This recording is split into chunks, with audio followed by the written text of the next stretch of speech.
வணக்கம். இது காலை நேர பிரதான செய்திகள். விரிவான செய்திகளுக்கு செல்ல முன்னதாக முதலில் தலைப்பு செய்திகள். மட்டக்களப்பில் ஆலயத்திற்குள் நடத்தப்பட்ட கொடூர தாக்குதல், அன்னதான நிகழ்வில் பரபரப்பு. வைத்தியசாலையில் பதற்றத்தை ஏற்படுத்திய பாடகர், போலீஸ் அதிகாரி மீது கடும் தாக்குதல். வளிமண்டலவியல் திணைக்களம் அதிரடி எச்சரிக்கை, மக்களே உஷார். பெந்தோட்டையில் பராமோட்டர் விபத்தில் பாலஸ்தீன் பெண் பலி. அதிகரிக்கும் பலி எண்ணிக்கை, மக்களுக்கு விடுக்கப்பட்ட அவசர எச்சரிக்கை. இனி தொடர்பான விரிவான செய்திகள். விரிவான செய்திகளுக்கு செல்லும் முன்னர் நீங்கள் எமது செய்தி சேவைக்கு புதியவர் என்றால் இப்போதே எமது செய்தித்தளத்தை சப்ஸ்கிரைப் செய்து இணைந்திருங்கள்.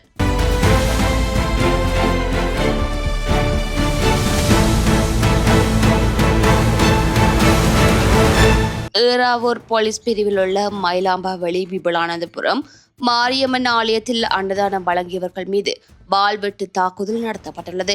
நேற்று பிற்பகல் நடந்த இத்தாக்குதலில் பெண்கள் உட்பட 4 பேர் படுகாயமடைந்த நிலையில் வைத்தியசாலையில் அனுமதிக்கப்பட்டுள்ளதாக தெரிவிக்கப்படுகிறது. வாள்வெட்டு நடத்திய குழுவை சேர்ந்த ஒருவரை பொதுமக்கள் மடக்கி பிடித்துள்ளதுடன் ஏனையவர்கள் தப்பியோடியதாகவும் தெரிவிக்கப்படுகின்றது. குறித்த ஆலயத்தின் வருடாந்த உற்சவம் நடைபெற்று வரும் நிலையில் நேற்று பகல் ஆலயத்தில் அன்னதானம் வழங்கப்பட்டுள்ளது. இதன்போது அன்னதானம் வாங்கியுள்ள இளைஞர் ஒருவர் உணவு சரியில்லை என தெரிவித்துள்ள நிலையில் அன்னதானம் வழங்கியவர்களுக்கும் அவருக்கும் இடையே வாக்குவாதம் ஏற்பட்டுள்ளது. இதனை அடுத்து அந்த இளைஞருடன் 7 பேர் கொண்ட வாள்வெட்டு குழு அன்னதானம் வழங்கியவர்கள் மீது தாக்குதலை நடத்தியதாக தெரிவிக்கப்படுகிறது. இச்சம்பவத்தில் பெண்கள் உட்பட 4 பேர் படுகாயமடைந்த நிலையில் அவர்கள் ஏறாவூர் வைத்தியசாலையில் அனுமதிக்கப்பட்டதுடன் வாள்வெட்டு தாக்குதலை நடத்தியவர்களை அங்கிருந்த பொதுமக்கள் மடக்கி பிடிக்க முயன்ற போது ஒருவர் மாத்திரம் சிக்கியுள்ளார். அதனைத் தொடர்ந்து மடக்கி பிடிக்கப்பட்ட சந்தேக நபர் போலீசாரிடம் ஒப்படைக்கப்பட்டுள்ள நிலையில் போலீசார் மேலதிக விசாரணைகளை மேற்கொண்டு வருகின்றனர். ஹொரணை ஆதார வைத்தியசாலையில் கடுமையில் ஈடுபட்டிருந்த போலீஸ் அதிகாரியை தாக்கிய சம்பவத்தில் பிரபல பாடகர் ஒருவரை உடனடியாக கைது செய்ய நடவடிக்கை எடுக்கப்பட்டுள்ளதாக தகவல்கள் வெளியாகியுள்ளன. போலீசாரின் தகவல்களின்படி குறித்த வைத்தியசாலையின் அவசர சிகிச்சை பிரிவில் சிகிச்சை பெற்று வந்த தனது தந்தையை பார்ப்பதற்காகவே சந்தேக நபரான பாடகர் மதுபோதையில் சென்றுள்ளார். இதன்போது அவர் வைத்தியசாலையின் ஊழியர்களிடம் தகாத முறையில் நடந்து கொண்டதுடன் ஒழுங்கீனமாக செயற்பட்டதாக கூறப்படுகின்றது. அதன் காரணமாக அவரை வைத்தியசாலை வளாகத்தை விட்டு வெளியேற்ற பாதுகாப்பு ஊழியர் ஒருவர் முயன்றுள்ளார். இதன்போது ஏற்பட்ட பதற்ற நிலைமையை கட்டுப்படுத்த முற்பட்ட வைத்தியசாலை போலீஸ் பிரிவை சேர்ந்த போலீஸ் சார்ஜென்ட் மீது சந்தேக நபர் கொடூரமாக தாக்குதல் நடத்தியதாகவும் தெரிவிக்கப்படுகின்றது. இந்த தாக்குதலில் படுகாயமடைந்த போலீஸ் அதிகாரி தற்போது சிகிச்சைக்காக வைத்தியசாலையில் அனுமதிக்கப்பட்டுள்ளார். இச்சம்பவத்திற்கு முன்னர் குறித்த சந்தேக நபர் வைத்தியசாலை வைத்தியர்களுடனும் வாக்குவாதத்தில் ஈடுபட்டமை தெரிய வந்துள்ளது. இந்த நிலையில் தப்பி சென்றுள்ள சந்தேக நபரை கைது செய்வதற்காக விசேட விசாரணைகள் முன்னெடுக்கப்பட்டு வருவதாக செய்திகள் வெளியாகியுள்ளன. மட்டக்களப்பு மாவட்டத்தின் காத்தான்குடி பகுதியில் வீடு ஒன்றில் நிர்மாண பணியின் போது தூணிடிந்து வீழ்ந்ததில் 28 வயதுடைய இளைஞன் பரிதாபமாக உயிரிழந்துள்ளார் என்று காத்தான்குடி போலீசார் தெரிவித்துள்ளனர்.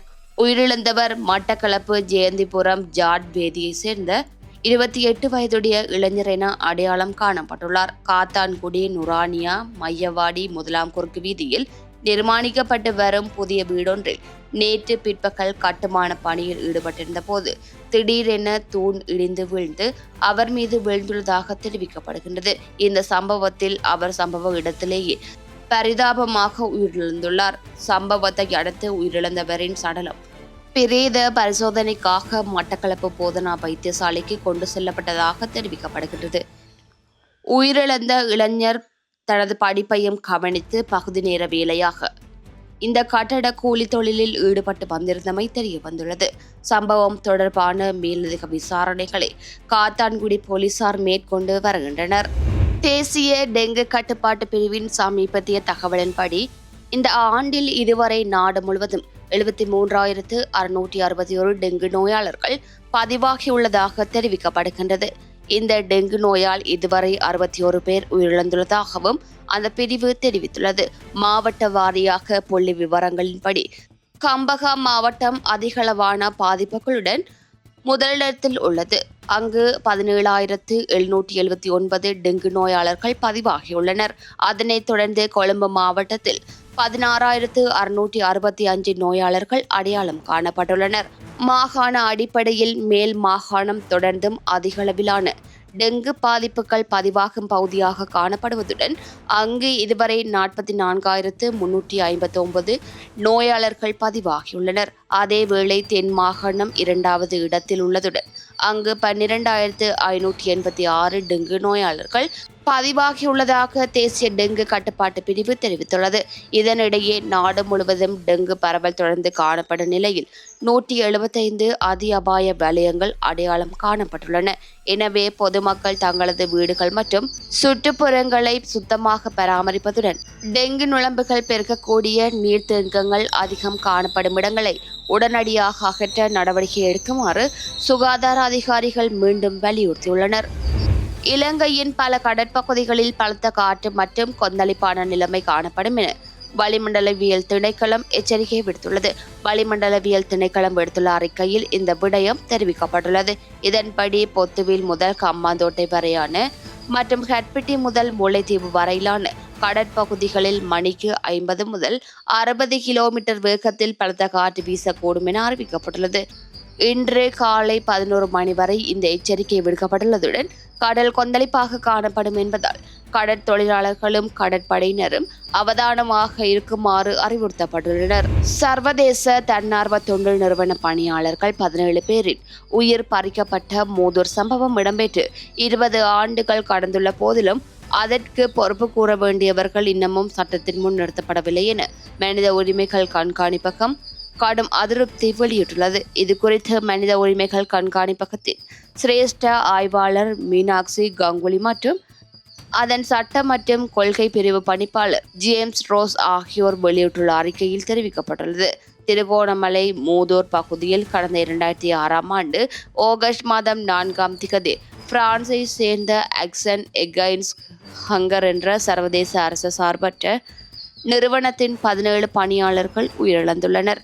இந்த சம்பவம் இடம்பெற்று 20 ஆண்டுகள் நிறைவடைய உள்ள போதிலும் இதுவரை குற்றவாளிகள் எவரும் சட்டத்தின் முன் நிறுத்தப்படவோ தண்டிக்கப்படவோ இல்லை என்பது மனித உரிமை அமைப்புகளினாலும் ஊடகவியலர்களினாலும் சுட்டிக்காட்டப்பட்டு வருகிறது. இலங்கை அரசாங்க படைகளும் விடுதலை புலிகளுக்கும் இடையே மூதூர் பகுதியில் தீவிர மோதல் இடம்பெற்ற காலத்தில் சுனாமி நிவாரண பணிகளில் ஈடுபட்டு வந்த இந்த பணியாளர்கள் தமது அலுவலக வளாகத்துள் முடங்கினர்.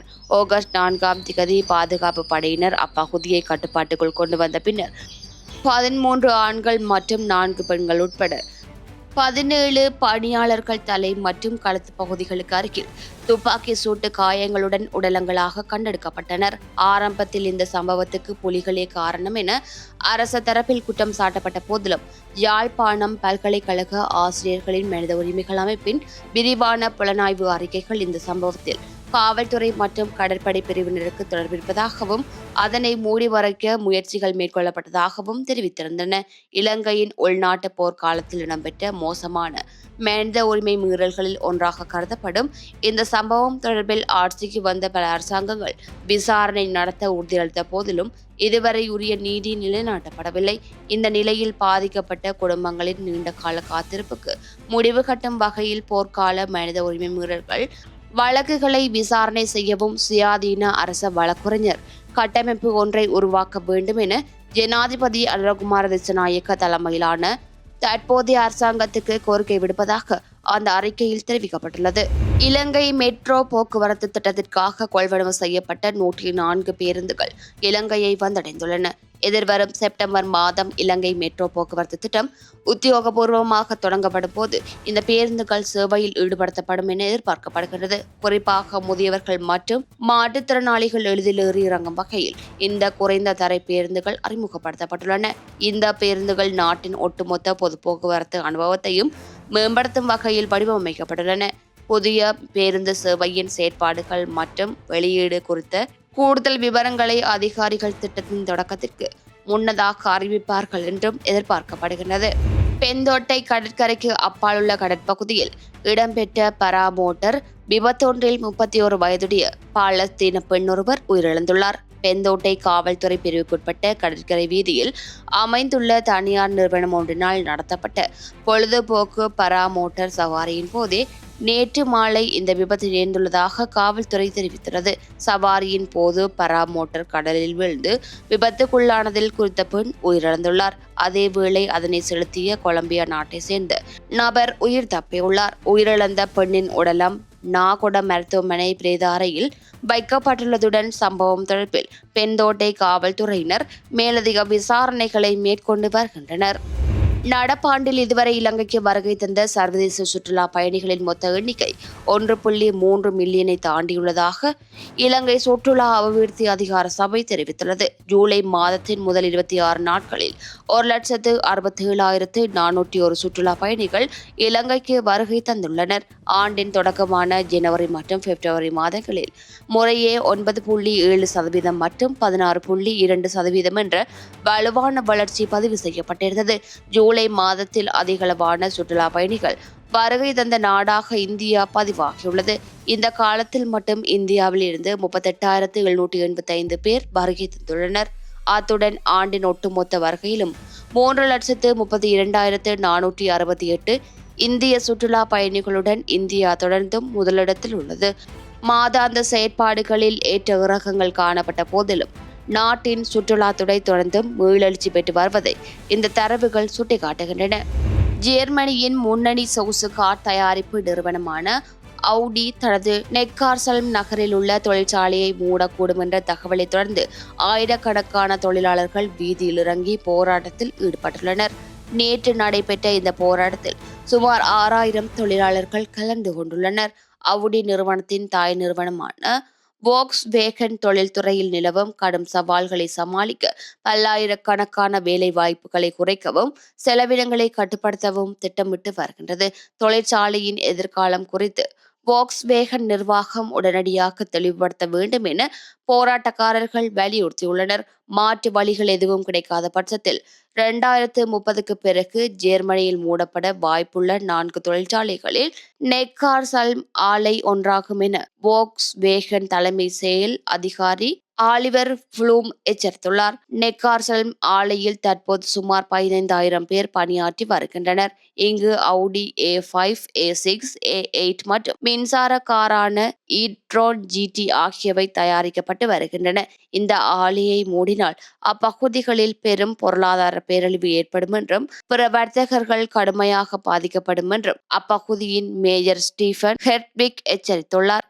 உயர் உற்பத்தி செலவு, சீன நிறுவனங்களில் கடும் போட்டி மற்றும் அமெரிக்காவின் வரி விதிப்புகள் போன்ற காரணங்களால் ஜெர்மனியின் கார் உற்பத்தி துறை கடுமையாக நெருக்கடியை சந்தித்து வருகின்றது. இது போன்ற செய்திகளை தெரிந்து கொள்ள தமிழ்லங்கா குரல் சேனலை சப்ஸ்கிரைப் செய்து அருகே இருக்கிற பெல் பட்டனையும் கிளிக் செய்து கொள்ளுங்கள். மேலும் இது போன்ற செய்திகளை உடனுக்குடன் தெரிந்து கொள்ள தமிழ்லங்காகுரல்.com எனும் இணையத்தின் வாயிலாக எங்களோடு இணைந்து கொள்ளுங்கள்.